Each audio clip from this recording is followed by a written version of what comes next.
oh my gosh, I think I might have been almost teary-eyed. Like, I'm about to tell my son.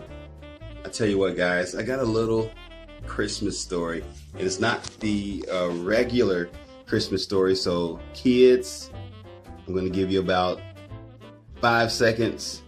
I'll give you 10 seconds to just click away, especially if you love the magical feeling of Christmas. So here's the story. Oh, la la da, da da da da da, da da da da da. Da da da da da da da da da da da. What song is that? La, la. I think that's a Christmas song. Anyway, so here's the Christmas story. So my son just turned 13 this year. Check that out.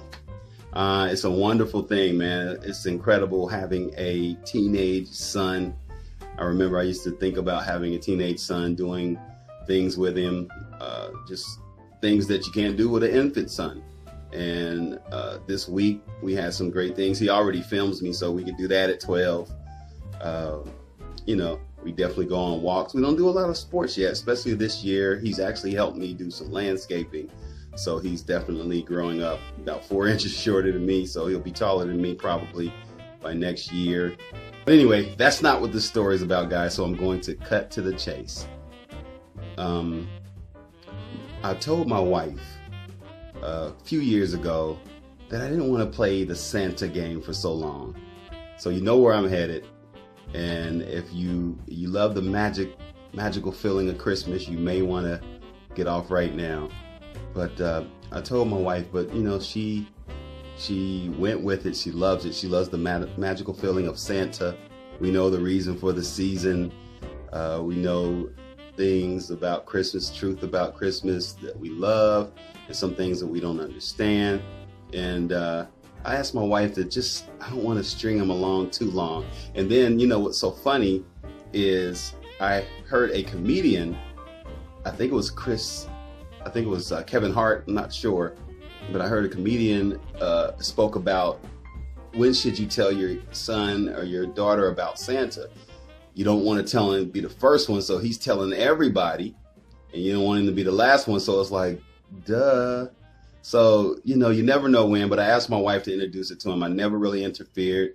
We did like my mother did, you know, this is for mom and dad, and then some of the gifts are for Santa. We did that for 12 years, and this 13th year, his birthday is December 13th, so this is his 13th Christmas.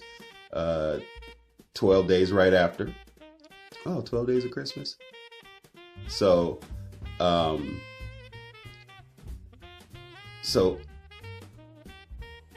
things were different this year. But anyway, so a week ago, I don't know how we got into the conversation, but at some point I made a reference to Santa not being real. Or not necessarily real, but Santa, there's not a man named Santa who's coming down your chimney. I don't know if I started out like, well, like Santa, we don't even have a chimney, son. Santa's not gonna come down our chimney.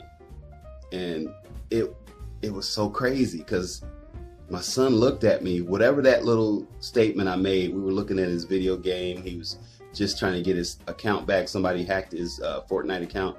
And my son looked at me, Dad, so Santa's not real?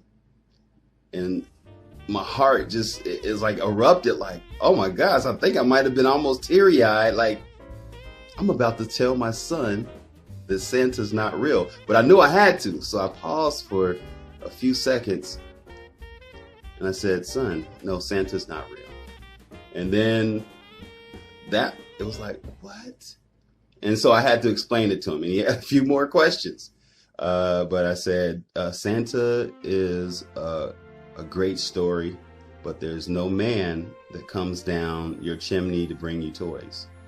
And if somebody's trying to come through our window talking about toys, he's going to have a problem if I see him. So, you know, I told him that as a joke. I wanted to make the moment because in my side, I was like, wow, this might be worse than having the talk. So I told him that Yeah, so Santa is just something that adults made up for kids to feel great, to feel the Christmas miracle, to feel the fun, the love that is Christmas that doesn't pertain to Christ. And so he had another question to me. He said, so why do I write a list to Santa? And I said, again, it's to feel the magic of Christmas. You know, some of the movies we've watched like Elf and Charlie Brown's Christmas and things like that.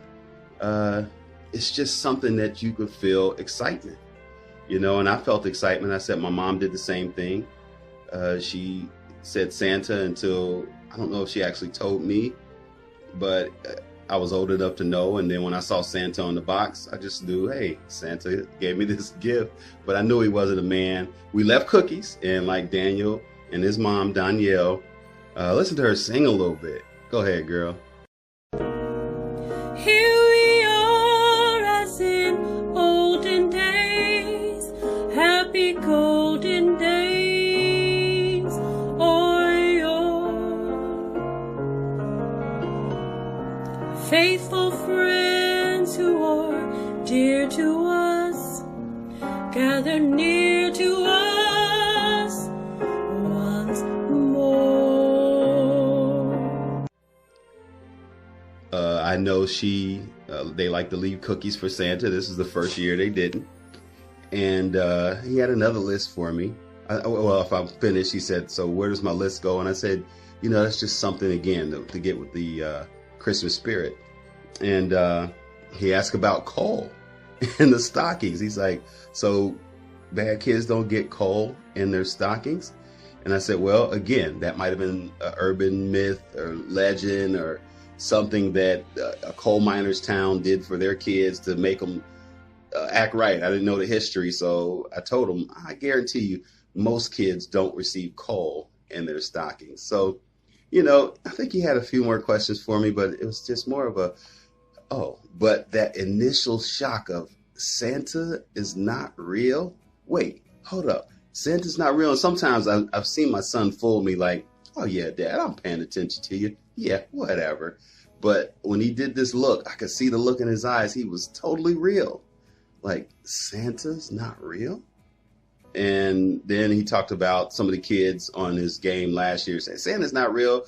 And he went on to just say, oh, you guys don't know what you're talking about. So, you know, my son he's interesting. He lives, he learns. And so at 12, he was still ready to believe in Santa. And there you go, guys. So that's my Christmas story. The love, the heartbreak, the talk, the Santa talk with my 13-year-old son. So I know some people say it should have been earlier. Actually, I was one of those people that said it should have been earlier, and my wife wasn't feeling that. So, you know, it's cool. We'll still get the magic of Christmas. Like today was a beautiful day, as I'm going to show you this video at the end. My son was so excited. So nothing can take that away. And I think he feels a little better now that he knows. I just hope he's not that one, because he plays with kids younger than him online, Fortnite and different games. So I hope he's not that one that says, oh, Santa Claus ain't real. I just hope he's not that one. All right, guys, this is my Christmas story for this year. A little longer than I wanted it to be, but hey, I'm glad you stuck around, and I thank you so much. Stay tuned. It's Greg Reese. Peace. What's up, guys? DTL here. Today is Christmas. Merry Christmas to all. This is my gaming chair. It's a new one, my gaming throne. You already know. My grandma gave it for me for Christmas. It's magical. It's magical.